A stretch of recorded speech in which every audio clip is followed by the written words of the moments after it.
প্রিয় শিক্ষার্থীরা, আমরা এখন পঞ্চম শ্রেণীর অধ্যায় ৩ থেকে তৃতীয় অধ্যায়ের ৩৪ পৃষ্ঠার ৬ নম্বর অঙ্কটা সমাধান করব। ৬ নম্বর অঙ্কটা একটা সৃজনশীল কোশ্চিন আমরা দেখতে পাচ্ছি। আমরা কিন্তু ৬-এর কটা আগের ক্লাসে সমাধান করছি, তোমরা যারা ক্লাসটা দেখোনি দেখে নিবে।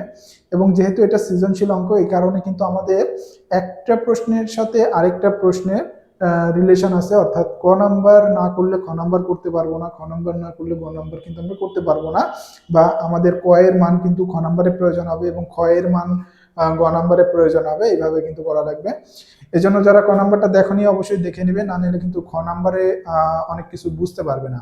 এখন আমরা খ নাম্বারটা করবো। দেখো, খ নাম্বারে হচ্ছে আমাদের নির্ণয় করা লাগবে কি, আমরা একটু প্রশ্নটা পড়ে নিই। এখানে বলছে সবচেয়ে ছোট বর্গাকার ক্ষেত্র তৈরি করার জন্য কয়টি টাইলস প্রয়োজন।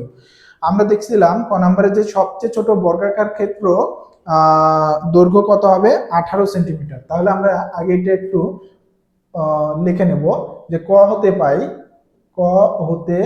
পাই সবচেয়ে ছোট বর্গাকার ক্ষেত্রের দৈর্ঘ্য,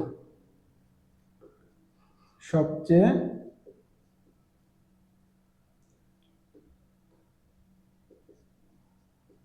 ছোট বর্গাকার ক্ষেত্রের দৈর্ঘ্য হচ্ছে আমাদের 18 সেন্টিমিটার। এখন এই 18 সেন্টিমিটার একটা বর্গক্ষেত্র আমরা যদি একটু পাশের চিত্র আঁকাই তাহলে দেখো বুঝতে পারবো। আমাদের একটা টাইলসের দৈর্ঘ্য হচ্ছে 9 এবং 6, তাহলে উপরের দিকে 9 সেন্টিমিটার এবং সাইড হচ্ছে 6 সেন্টিমিটার। তাহলে আমরা যদি পাশাপাশি দুইটা বসাই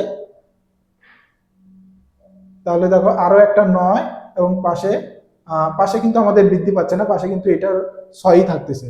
তাহলে 9 আর 9 যোগ করলে আমাদের কত হচ্ছে 18। অর্থাৎ আমাদের এই যে পাশাপাশি দুইটা বসালে কিন্তু আমাদের কত হচ্ছে, দৈর্ঘ্য হচ্ছে 18 সেন্টিমিটার হচ্ছে, আমরা দেখতে পাচ্ছি। আমাদের যেহেতু সবচেয়ে ছোট বর্গাকার ক্ষেত্রের দৈর্ঘ্য 18 সেন্টিমিটার, তার মানে কিন্তু আমাদের উভয় দিকে, উপরে এবং নিচে উভয় দিকেই আমাদের 18 সেন্টিমিটার করে দৈর্ঘ্য হবে টাইলস বসায়। তাহলে উপরের দিকে 18 হয়ে গেছে, নিচের দিকে এখন আমাদের বাড়াইতে হবে। দেখো নিচের দিকে যদি আমরা আরো একটা নেই, এক লাইন করে নেই, তাহলে কিন্তু আমাদের এই যে এদিকে 6, এদিকে 6 যোগ 6, 6 যোগ 6 মানে কত, 12। এদিকেও মানে 6 যোগ 6 মানে 12। আমাদের কিন্তু সব দিকে 18 করে হবে। বর্গক্ষেত্রের দৈর্ঘ্য 18 মানে সব দিকে 18 করে হবে। তাহলে আমরা আরো একটা করে যদি বাড়াই নিই টাইলস, তাহলে দেখো আমাদের কত হবে, আরো একটা 6 যোগ হবে। তাহলে কিন্তু আমাদের 6 যোগ 6 যোগ 6 অর্থাৎ 3টা 6 যোগ করলে 18 হচ্ছে। এদিকেও তার মানে কত হবে, আমাদের 18 হবে। তাহলে কিন্তু আমাদের 18, আর নিচেও কিন্তু আমাদের এদিকেও কিন্তু এই যে উপরে যেহেতু 9 নিচেও 9, তাহলে আমাদের নিচেও কিন্তু 18 হচ্ছে। তার মানে আমাদের এখন কিন্তু এইদিকে 18, নিচে 18, এদিকে 18, উপরের দিকে 18, সব দিকে 18 হচ্ছে। এটা কিন্তু আমাদের বর্গক্ষেত্র হয়েছে। এবং আমরা দেখতে পাচ্ছি এখানে টোটাল কয়টা, 1 2 3 4 5 6, 6টা টাইলস ব্যবহার করা হয়েছে। এখন অঙ্ক যখন আমরা এটা করব, অঙ্ক আমাদের তো চিত্র করে না, অঙ্ক হচ্ছে আমাদের অঙ্কের নিয়মে লিখিতভাবে আমাদেরকে দেখাইতে হবে যে কিভাবে আমরা 18 সেন্টিমিটার বর্গক্ষেত্র তৈরি করতেছি এবং এর জন্য আমাদের কয়টা টাইলস লাগবে। এখন দেখো এই যে পুরোটা আমরা এখন বর্গক্ষেত্র পাইছি, এই যে এই পুরোটা নিয়ে কিন্তু এখন আমাদের বর্গক্ষেত্র। এখন এই বর্গক্ষেত্রের মধ্যে কয়টা টাইলস ব্যবহার করছি এটা বের করার জন্য আমাদের সবচেয়ে সহজ পদ্ধতি হলো এই পুরো বর্গক্ষেত্রের আগে ক্ষেত্রফল বের করব। বর্গক্ষেত্রের ক্ষেত্রফল আমরা কত জানি, বর্গক্ষেত্রের ক্ষেত্রফল দৈর্ঘ্য গুণন দৈর্ঘ্য। এখন আমাদের এটা লেখা লাগবে এখানে যে বর্গক্ষেত্রের দৈর্ঘ্য, বর্গক্ষেত্রের ক্ষেত্রফল, সবচেয়ে ছোট বর্গাকার ক্ষেত্রের দৈর্ঘ্য হচ্ছে 18 সেন্টিমিটার। আর আমরা জানি কতগুলা টাইলস এর মধ্যে ব্যবহার করা হয়েছে বা ব্যবহার করা লাগবে 18 সেন্টিমিটার বর্গক্ষেত্র তৈরি করতে গেলে।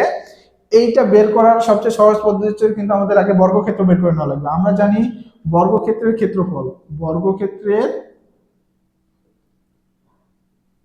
ক্ষেত্রফল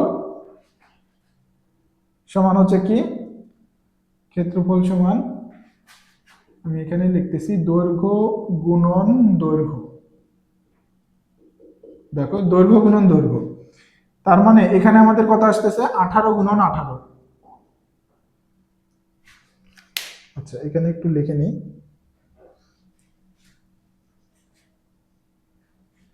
তাহলে এখানে লিখবো সবচেয়ে ছোট বর্গাকার ক্ষেত্রের ক্ষেত্রফল কত হবে? 18 × 18 বর্গ। এখানে কিন্তু আর সেন্টিমিটার থাকবে না, যেহেতু এটা বর্গ করতেছি তাহলে বর্গ সেন্টিমিটার হয়ে যাবে। তাহলে 18 × 18 করলে আমাদের কত আসতেছে দেখো, 324 বর্গ সেন্টিমিটার। 324 বর্গ সেমি। এখন এই পুরো বর্গটা যেটা আমরা পাইছি এক এক দিকে 18, অর্থাৎ আমরা যদি একবারে এটা আঁকাই, একবারে আমাদের বর্গক্ষেত্রটা এই যে এরকম হচ্ছে, একদিকে 18 হবে আর একদিকে 18 হবে। এটা কিন্তু আমরা ক নাম্বারেই পেয়ে গেছি, আমাদের ছোট বর্গক্ষেত্রটার মান 18 হবে। এই জন্য বললাম তোমরা যারা দেখোনি দেখে নেবে, তাহলে বুঝতে পারবে, আর যারা দেখছো তারা খুব সহজেই বুঝতে পারবে। আমাদের সবচেয়ে ছোট বর্গক্ষেত্রটা হবে 18 সব দিকে 18 এই বর্গক্ষেত্রটার আমরা ক্ষেত্রফল বের করে নিলাম 324। এখন এই মোট বর্গক্ষেত্রের ক্ষেত্রফলকে আমাদের একটা টাইলস, কারণ আমাদের যে টাইলস ব্যবহার করে আমরা বর্গক্ষেত্রটা তৈরি করছি, ওই টাইলসের আমাদের বর্গক্ষেত্র লাগবে। এখন একটা টাইলসের বর্গক্ষেত্র কত? একটা টাইলসের বর্গক্ষেত্র না, একটা টাইলসটা আমরা দেখছি যে আয়তক্ষেত্র হবে, কারণ একদিকে 9 একদিকে 6, অর্থাৎ দুই দিকে সমান না, একদিকে 9 একদিকে দৈর্ঘ্য 9 এবং প্রস্থ হচ্ছে 6। যদি দৈর্ঘ্য এবং প্রস্থ কম বেশি হয় তাহলে সেটা আমাদের আয়ত হয়, আর আয়তক্ষেত্রের ক্ষেত্রফল আমরা জানি দৈর্ঘ্য গুণন প্রস্থ। তাহলে আমাদের একটা টাইলসের যেই ক্ষেত্রফল হবে সেই ক্ষেত্রফল দিয়ে মোট ক্ষেত্রফলকে ভাগ দিলে কতগুলো লাগবে টাইলস আমরা সেটা পাবো। একটা টাইলসের ক্ষেত্রফল দিয়ে আমরা মোট বর্গক্ষেত্র তৈরি করতেছি যেটা, সেই বর্গক্ষেত্রের ক্ষেত্রফলকে ভাগ দিলে আমরা বুঝতে পারবো যে আমাদের কতগুলো ভাগফল যেটা আসবে সেটা হবে আমাদের সেই টাইলসের সংখ্যা, যতগুলো টাইলস দিয়ে ওই বর্গক্ষেত্র তৈরি হচ্ছে। আচ্ছা, তাহলে এখন আমাদের একটা টাইলসের ক্ষেত্রফল বের করা লাগবে। একটা টাইলসের ক্ষেত্রফল কত দেখো, টাইলস এর ক্ষেত্রফল সমান দৈর্ঘ্য গুণন প্রস্থ। টাইলসের দৈর্ঘ্য আমরা জানি কত, টাইলসের দৈর্ঘ্য 9 সেন্টিমিটার, আর টাইলসের প্রস্থ হচ্ছে আমাদের 6 সেন্টিমিটার। তাহলে টাইলসের ক্ষেত্রফল কত হবে? অতএব টাইলসের ক্ষেত্রফল দৈর্ঘ্য গুণন প্রস্থ, অর্থাৎ 9 × 6 বর্গ সেন্টিমিটার। তাহলে 6 × 9 54 বর্গ সেন্টিমিটার। তাহলে একটা টাইলসের ক্ষেত্রফল হচ্ছে 54 বর্গ সেন্টিমিটার, আর আমাদের বর্গক্ষেত্র তৈরি করতে হবে 324 বর্গ সেন্টিমিটারের একটা বর্গক্ষেত্র তৈরি করতে হবে। তাহলে এখন এই 54 একটা টাইলসের বর্গক্ষেত্র দিয়ে মোট আমাদের যে বর্গক্ষেত্র তৈরি করব সেটাকে যদি ভাগ দিই তাহলে কতগুলো টাইলস লাগবে সেটা পেয়ে যাব। অতএব টাইলস লাগবে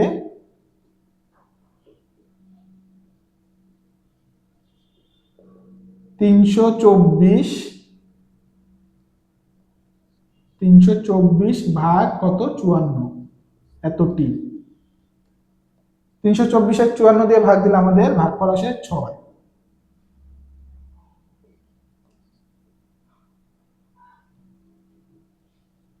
6টি। দেখো আমরা কিন্তু দেখলাম যে 6টা টাইলস হলেই আমাদের বর্গক্ষেত্রটা তৈরি হচ্ছে। তাহলে আমাদের এই যে এই নিয়মে আমাদের যদি কোনো বর্গক্ষেত্রের জন্য কতগুলা টাইলস ব্যবহার করা লাগবে এই টাইপের কোশ্চিন হয়, বা এই কোশ্চিনের জন্য বের করার জন্য কিন্তু আমাদের মোট বর্গক্ষেত্রকে একটা টাইলসের বর্গক্ষেত্র দিয়ে ভাগ দিলে আমরা কতগুলো টাইলস লাগবে সেটা পাবো। তাহলে 6টি, মোট টাইলস লাগবে 6টি। তাহলে উত্তর 6টি। আশা করি তোমরা এই অঙ্কটা বুঝতে পারছো।